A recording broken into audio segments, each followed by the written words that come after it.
وسلم نے کہا ابو بکر تو جانتا ہے ایک نبی میں کتنا وزن ہوتا ہے، ایک نبی میں کتنی طاقت ہوتی ہے؟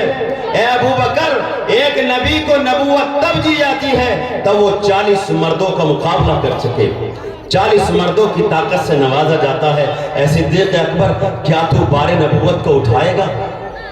کیا نبوت والے جسم کو تو اٹھا سکتا ہے؟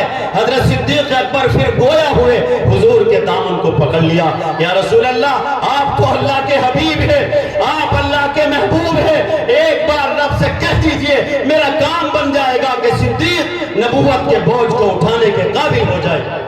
نبی کریم صلی اللہ علیہ وسلم نے کہا صدیق تیری صداقت کو سلام ہے۔ حضور اکرم صلی اللہ علیہ وسلم حضرت صدیق اکبر کے کاندھے پر سوار ہو گئے۔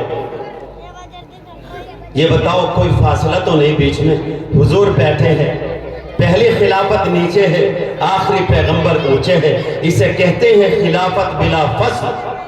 خلافت بلا فصل کا اگر کسی کو معیار دیکھنا ہو اور منہج دیکھنا ہو تو وہ غار شور کو پڑھے، آیت غار کو پڑھے، آیت غار کو پڑھے۔ اللہ کے رسول صلی اللہ علیہ وسلم حضرت صدیق شانے پر سوار ہے، کاندھے پر سوار ہے، 5-6 گھنٹے کی چڑھائی ہے، وہ نوکیلے پتھر، وہ گنگریلی زمین، وہ تپتا ہوا صحرا، عرب کی سرزمین، بالکل سورج نیچے، وہاں کی دھوپ کو یا تو اونٹوں نے جھیلا ہے یا صحابہ نے جھیلا ہے۔ حضرت صدیق اکبر لے کے جا رہے، چلتے چلتے حضور جب غار سور کے دہانے پر پہنچے، انزل یا رسول اللہ، اللہ کے رسول تشریف لائیے۔ اللہ کے رسول نے دیکھا صدیق اکبر کے پیروں میں بھی خون بہ رہا ہے، پیر بکھر چکے ہیں، پھٹ چکے ہیں، خون کے نالے لوتھڑے جمے ہوئے ہیں، پیر رنگین ہے، زمین رنگا رنگ ہے۔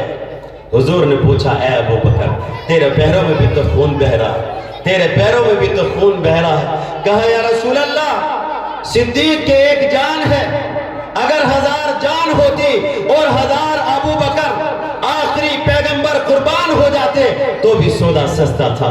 اللہ کے رسول آپ اندر تشریف لائیے۔ غار کو صاف کیا، حضور کو اندر بٹھایا، بٹھانے کے بعد کہا یا رسول اللہ آپ تھوڑا آرام کر لیجئے۔ حضور نے کہا اے ابو بکر تو کون سی مٹی کا بنا ہے؟ تجھے اللہ نے کس مٹی سے بنایا ہے؟ ارے میں تو سواری پر سوار ہو کے آیا، تیرے کاندھے پہ بیٹھ کے آیا، کیا تو تھکا نہیں؟ تیرے پیر جنبش نہ ہوئے؟ اب بھی مجھے کہتا ہے، مجھ پیغمبر کو کہتا ہے کہ آپ آرام کر لیجئے۔ اے ابو بکر اللہ نے تجھے کس مٹی سے بنایا ہے؟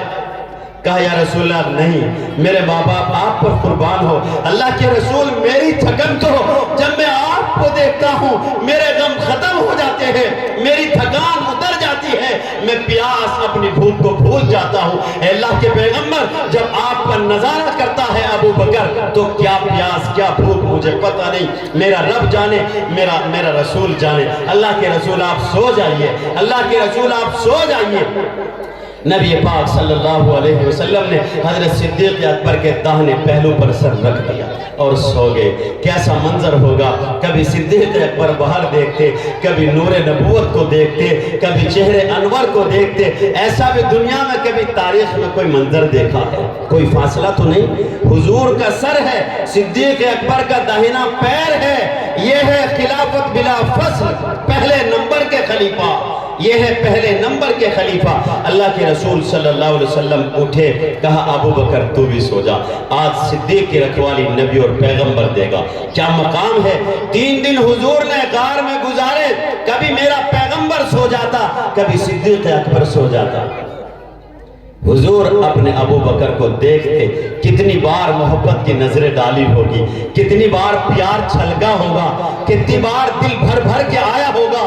سارے مکہ میں صرف ایک ابو بکر ملا، سارے مکہ میں جس کو اپنی گود میں لے کے حضور غار سور میں سو رہے۔